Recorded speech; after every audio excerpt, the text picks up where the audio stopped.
Hallo und herzlich willkommen.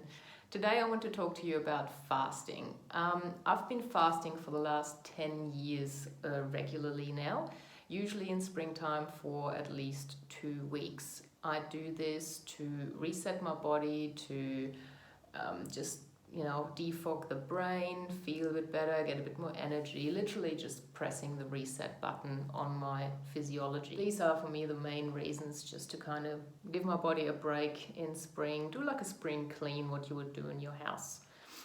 So fasting is nothing that's been invented by the medicine or some, funky guru out somewhere in the woods.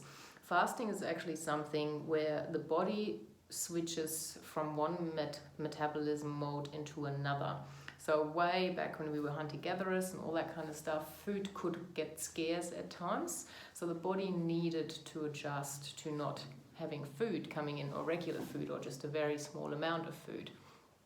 Now, obviously, these days, fasting is done in so many different ways. You can literally just do a day, you can do intermittent fasting, which is that you leave quite a long break between your meals. You can do just a couple of days a week. You can go just for a 3-day quick cleanse. You can go for weeks, or even some people go for months if they are very desperate and sick. And there is a lot of evidence out there, cases, not scientific studies, but cases, personal experiences that have been fasting and they have, I don't want to say cured, but definitely bettered their life and decreased diseases and illness. So what does fasting actually mean? Fasting means that you're only taking liquids to you. Those liquids can be, no alcohol, preferably no coffee or black teas, but it can be herbal teas, it can be water, it can be fresh fruit and vegetable juices. It could be coconut water. My very first fast I did was on raw milk back then.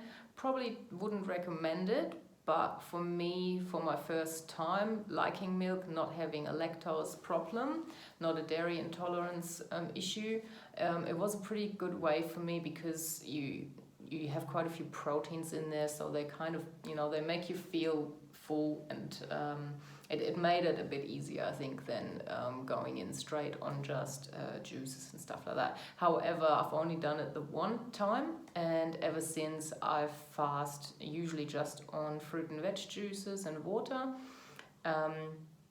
but usually the whole time on juices and water all together, and some teas here and there. So that's the mix you can do. You can use broth, bone broth or veg broth. That's pretty good as well, very nutritious. And you should probably have around 2.5 to 3.5 liters of water a day on top of anything else that you're having. So even if you're fasting on juices and you're having quite a lot of juice, still make sure that your water intake, your pure water intake, is there as well. With your water, you also want to make sure that you've got a nice, clean, fresh source. So preferably not in plastic bottles. Preferably, if it does come out of the tap, either you've got really good tap water, or you're using a filter, or you can buy the water in glass bottles, would be preferred, or fresh from the spring if you've got access. Therefore, fasting is not going on a hunger strike. So yes, there's people that only do water fasting, and that is kind of going into hunger and into starvation. But there is reasons for that as well, and I will go deeper into that, because that's what I actually did this time around. I wanted to give it a go. So, but yeah, it's not advisable, particularly if you're still working. Even if you're doing a fast on juices and soups and stuff, you might want to be not working if you're doing it for the first time, just to make sure that you can concentrate on yourself. Because what you should also do when you fast is help all the eliminatory channels to work properly. So stuff like dry skin brushing to help lymphatic system, enemas or colonics to help, getting rid of the waste that's getting dumped into the colon, because obviously the less food you're taking in, it slows down your transit time and everything, so you might get a bit stuck down there. So helping with an enema or a professional colonic, which I've also done this time for the very first time, which was very cool, definitely helps just to get rid of all the stuff that's getting dumped. And making sure you're getting a lot of fresh air, sunlight possibly. So winter is not a good time therefore to fast. Spring is ideal. It's not too hot. You can sunbathe without getting sunburn. So you get some good vitamin D. And just, lots of fresh air, walking. If you've got the energy, you can continue with your sport. Just be mindful. Furthermore, obviously, if you're on medication, that's another thing that you might need to consider, and definitely look for some professional to help you along your fasting journey. All right, so now let's talk about fasting and what actually happens. So within the first day of you not taking in a massive amount of calories, your body's going to start and feed on the carbohydrate storages that it has in the body. Usually they last for around a day to a day and a half. Also within that first day, usually around after 14 to 18 hours of not putting any food into your mouth, the body will start and actually repair damaged cells. So the energy that you're not using on digesting food and dealing with stuff coming in all the time, the body starts using that kind of energy to refocus and starts repairing the body. So that usually happens at around 14 to 18 hours, so within the first day already. Hence, doing just one day of fasting can already be quite beneficial. So latest after a day and a half, the carbohydrate storages are empty, and now the body has to look for new resources to get carbs to feed the brain primarily.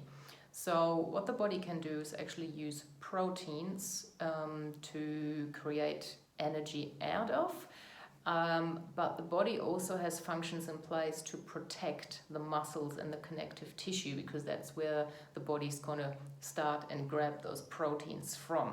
So people are always afraid they're going to lose muscle mass as soon as they start fasting, and it does apply to a small amount, but the body has functions in place to protect the muscles and the connective tissue do not fall apart, because without our connective tissue we will literally fall apart. So once those protein storages are used to its maximum availability, the body then will start and feed on the fat reserves, turning fat stored into energy to feed our brain. Usually, and that's the cool thing about fasting, the fat storages that get attacked first are the deeper layers of the stomach, of the belly fat. So the real toxic, shitty stuff that you hear in the news about, or not in the news, but I think there's ads on TV where they talk about, the fat around your organs and that kind of stuff. So that's usually the fat that attacks, that the body goes to first to get that energy from. Now, that is also where we come into the problem that people feel kind of headaches and don't feel too well if they're going longer than a few days. Like usually on the end of day 2 you start maybe getting headaches and stuff like that. Possibly earlier, if you're a high caffeine drinker, you might get headaches already on the first day. But if that's not the case and you do fast longer, you will experience some sort of aches and pains if you're going very calorie restricted. At the end of day 2, day 3, and so forth. Now, that happens because the fat cells in our body actually store waste material. So toxins, what it's often called, that the liver can't quite get rid of because it's just too much, or the lymphatic system is struggling. So waste gets dumped into our fat cells and kind of engulfed, and to make sure it's not causing any problems. But as we know, that fat that people talk about around the organs is then actually causing problems. It's a cancer causer and so forth. So when the body starts eating those fat reserves, those waste products get released, and now the body has to get rid of them somehow. Obviously, because you're not eating, the body is able to do that to some degree. However, you may experience joint aches, muscle aches, simply because the body gets over acidic for quite a while. and over acidity kind of goes hand in hand with like rheumatic kind of pains, aches and pains. Hence, we're talking about joint and muscle pains. You might feel like you've got super heavy DOMs, or you just can't find a position to get comfortable in. So it can be quite unpleasant. However, only if you're going super calorie restricted, which is what I did this time around. So I'll tell you about that in a short note once I've gotten through all this. Right, so those fat reserves, for most people, even normal weight, they are able to fast. Those fat reserves last for up to 40 days.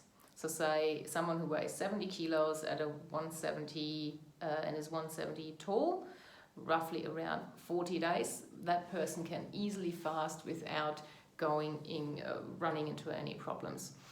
Now, the actual other health benefits that fasting brings along is, and I'm just going to list them here because, obviously there is some studies and resources for that. I'll see if I can find some links. I've got mine from German resources at the moment, so that's probably not going to help any of you too much. But anyway, so fasting, it brings down your blood pressure.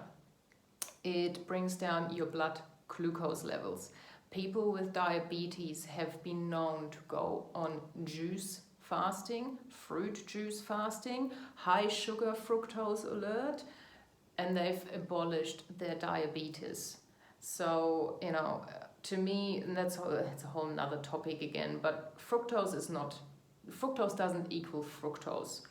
Fructose in a isolated form and then put into foods that haven't got the enzymes and stuff to deal with it on top of it, no good. Fructose in a fruit, coming in its natural form, even though you've expressed it, you still have the enzymes with it, so the body can actually deal with it a lot better. All right, now, liver starts to recover. Most of us will start having not necessarily liver issues, but the liver is doing, a lot of work on a day-to-day basis, and it does kind of get sluggish at times or can slow down. We can get trouble with our gallbladder and all that kind of stuff. So fasting will help and allow the liver to recover and regenerate.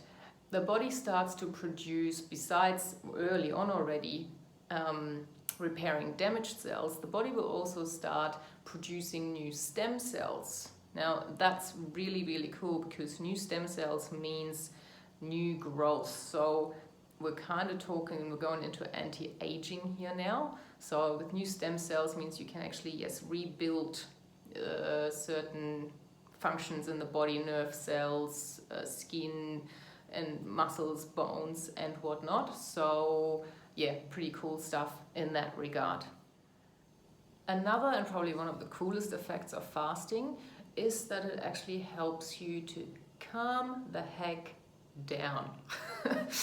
So initially the sympathetic nervous system gets activated when you start fasting because it's all about surviving. However, after about 2 to 3 days, and that's when that metabolic change kicks in as well, is that the body realizes, we're actually good here, we still got energy resources we can tap into, it's all cool. And the parasympathetic nervous system kicks in, which means you feel a lot more relaxed, a lot calmer.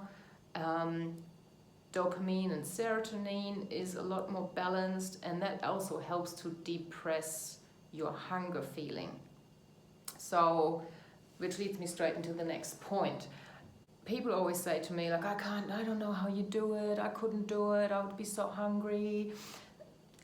So as I just said, the body actually has mechanisms in place to reduce the hunger feeling. Okay, so I'm at the end of 2 weeks now, and I'm not hungry whatsoever. You may experience kind of the wanting to chew something or to just swallow, like taste something different. Like it's really more the mechanism of chewing and enjoying food that you're missing. But from a stomach kind of brain connection, there's no hunger whatsoever because the body actually takes care of that. So obviously, if you're going in to a fast with a mindset, I can't do this, then yes, of course, it's going to be a lot more difficult and you will probably not succeed, because you're telling yourself that you can't do it. Just with anything else, if you tell yourself you can't do something, you're most likely not going to succeed. So informing yourself and talking to someone and kind of getting comfortable with the idea is somewhat a prerequisite, I believe, to make sure you can go in with the right mindset and in a calm state, so you're not freaking out. So you're doing what you can to help your body to relax into this and really give it a good shot. So I think I'll leave it with that, what fasting is and what it does to your body. And so I just want to quickly tell you how I went this time around. So as I said, I did 2 weeks. I'm just at the end of week 2 now. However, this time, in the first time of my fasting career, I actually took time off. So usually I've always kept working, and it did kind of go okay. I always made sure the first few days were over a weekend, so the aches and pains I can deal with at home and then be fit back for work. However, this time I took some time off because of other issues that some of you know about, but I just needed time for myself, looking after all of this and making sure that I'm filling my own cup again and re-energize, and so that I can be there and serve you and be the best version of me to help you become the best versions of you. So what I wanted to do though, therefore, because I was off at work, I thought, I might try and just go on water this time. So I went from 0 to hero, from all pretty much down to nothing, which I tend to do a lot of times. I am a bit extreme in that regard, so I don't recommend it. Please, I really don't. But nevertheless, it was quite interesting to experience, and therefore it helps me then to also recommend you what will be a lot safer and a lot easier to do. So I went from 0 to hero, went on straight on water, and I actually did okay for the first day and a half pretty much, and then the pains started to kick in. And I really got upset in a sense, because the pains were so bad this time around that I had to actually resource to painkillers, which when you're fasting, you want to get rid of all the crap you're normally putting into your body. So I was quite upset that I had to kind of put that extra pressure on my liver. But I didn't sleep for one night, and the days I couldn't sit, I couldn't lay, I couldn't stand, I was just so uncomfortable. I was in constant pain. And so I ended up on painkillers for a few days actually, so that the pains lasted quite a while. I foam rolled, I stretched, I used my massage gun to just help and alleviate the pain as much as possible. But so the first week was really not that great. Bit of I don't want to say it was a waste of time, but I kind of wished I had another week off now, so I could go for 3 weeks and just enjoy the whole process a bit more. But nevertheless, so week 2 comes around and I'm doing a lot better. I've stopped, I did water for, Tuesday, Wednesday, Thursday, Friday, Saturday. I did only water for 4 days. And then I had only water and 1 cup of broth. The next day I had again just water and a cup of broth. So I did the first week pretty much just on water, before I then added in a lot more bone and vegetable broth. And I have reduced my juices this time. I just wanted to try something different. Also, it's not quite that warm yet. And I feel the cold, so having something warm like a broth is actually quite nice and relaxing to the system. And so that's what I've been doing this time around. And I'm feeling pretty good on it. Probably not as energetic as if when I have more juices.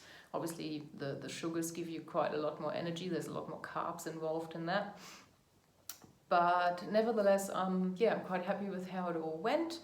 I did some proper professional colonics this time around, and that was pretty cool, because doing home enemas can get a bit annoying over time. I'm not going to go too deep into this, but I know for some people this is a very strange idea to have some tubes shoved in places that you shouldn't have them. But again, colonics, super, super good for your health, in particular when you're fasting. It just supports, as I said earlier, all the eliminating channels. So if you are interested to maybe give this a try, if you want to sit down over a coffee and have a bit more of a chat about it all, different types of fasting you can do if you want to look into that. And I'm more than happy to just to be there for that, but I'm also happy to be there for you when you actually want to do it, but you just need someone to stay accountable to, or you need someone to supervise you a little bit as well. So we can definitely arrange something around that. More than happy to help. Springtime is the perfect time to attempt something like this, to do something like this. School holidays are coming up, so maybe, I know the kids are then home, but maybe you're still able to, work around stuff. If you're doing it for the very first time, I do recommend to kind of try and take the time out. It will make it a lot easier. It is manageable while you're still looking after kids and stuff like that, but it will make it a lot harder. So yeah, it's completely up to you in the end. But yeah, if you're interested, send me a message, give me a call. I'm more than happy to help and chat. Leave me a comment if you've done something like this yourself before and how you went with it, or if you've got any additional comments, something I might have forgotten that you think is super important. Drop it below, and otherwise that's it for me today. That's enough. And I will talk to you soon. See you soon. Have a great day, everyone. Bye.